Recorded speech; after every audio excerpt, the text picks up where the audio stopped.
Welcome to the Office of Demonology. My name is James Ippoliti, also known as Dr. J, and I'm here to review Creature Feature Spooky Tales to keep you up all night. This is a book that's only available on Audible. I'm going to read you the blurb. Gather round as today's most diabolically clever authors twist simple moments into otherworldly horrors. An empty baby stroller, a scratching underneath the bed, a farmhouse in the moonlight. With an unnerving sense of the macabre, these stories transform our greatest fears into bone-chilling realities. We're going to start with my least favorite, and that will have to be Big Bad by Chandler Baker. Big Bad is about a family trying to make an isolated farmhouse into a home.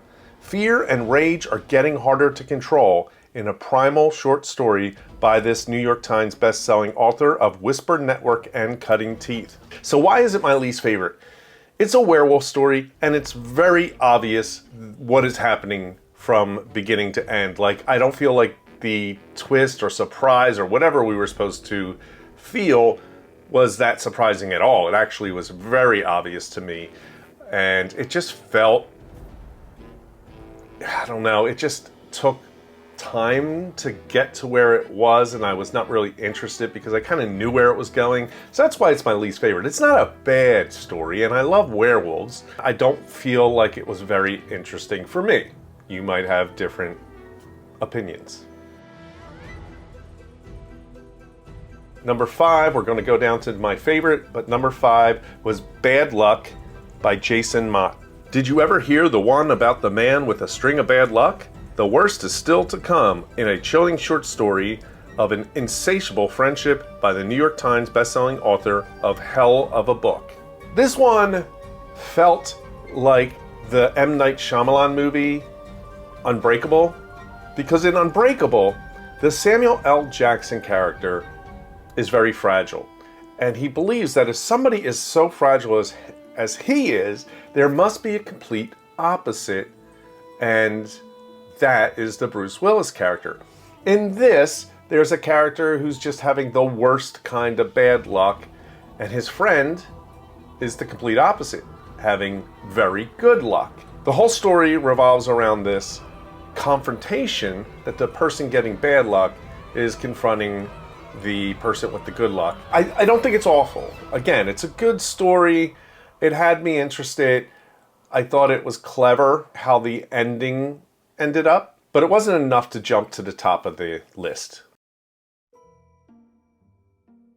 Number 4 is In Bloom by Paul Tremblay. There's something in the water in this hallucinatory story by Paul Tremblay, best-selling author of The Cabin at the End of the World and The Beast You Are. I feel like Paul Tremblay is somebody who I should like. I didn't like his Cabin at the End of the World book. This story was interesting. It was set around Cape Cod, where I just recently visited. It was very well thought out for a creature in the water type story, and I think I enjoyed the ending a lot more than the actual build-up to the ending. Next up, It Waits in the Woods by Josh Malerman. Some chilling campfire tales ring too true to ignore.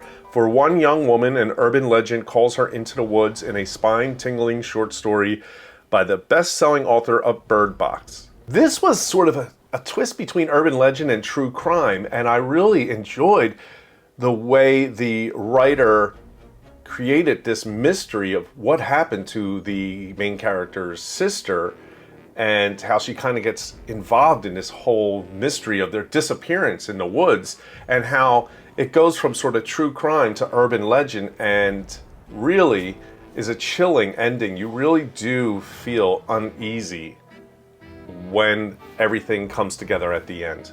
It's a good story, and no surprise from the author of The Bird Box.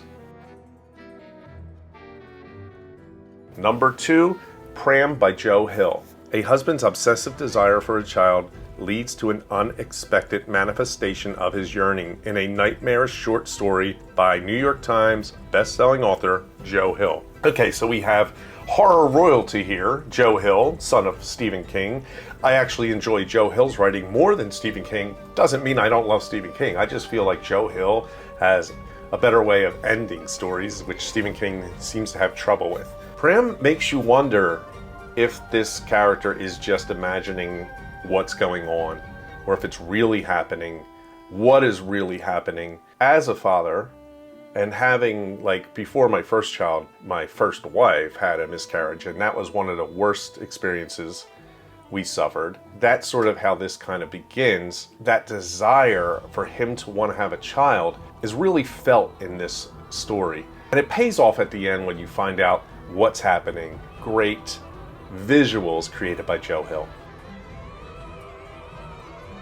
My favorite, number one, is Ankle Snatchers by Grady Hendrix. Grady Hendrix gets this reputation of kind of being a funny slash horror, and I think it's mostly because of his titles, and some humor is there, but there's also some fear, and it's not just ha-ha. That I think Christopher Moore is more along the lines of very funny mixture with horror, versus Grady Hendrix has some very chilling moments in his books, very frightening moments in his books, but there is some humor. This one, I don't know if there's as much humor, but it plays on that whole idea that every one of us had growing up and feeling like there's something under the bed. There's a monster under the bed. That's basically the premise of this. The great thing is how it opens with the child finding out that his father killed his mother, and the father's blaming it on this thing from under the bed, and it just goes from there. And it's so well done, and it really, out of all of them, their little comment of spooky tales to keep you up all night, none of them will keep me up, but nothing keeps me up at night except for the real world. But horror films and movies and books, they don't. But this makes you think when you're in the bed and what could be under there, the way this thing worked. Definitely check it out. This is a fun anthology. It came out September 26th, just in time for Halloween, only available on Audible. Let me explain how I like my books.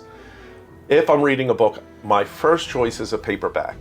Hardbacks I like, but only for collecting. If it's something I want to keep nice and keep it on my shelf as a collector's item, I guess.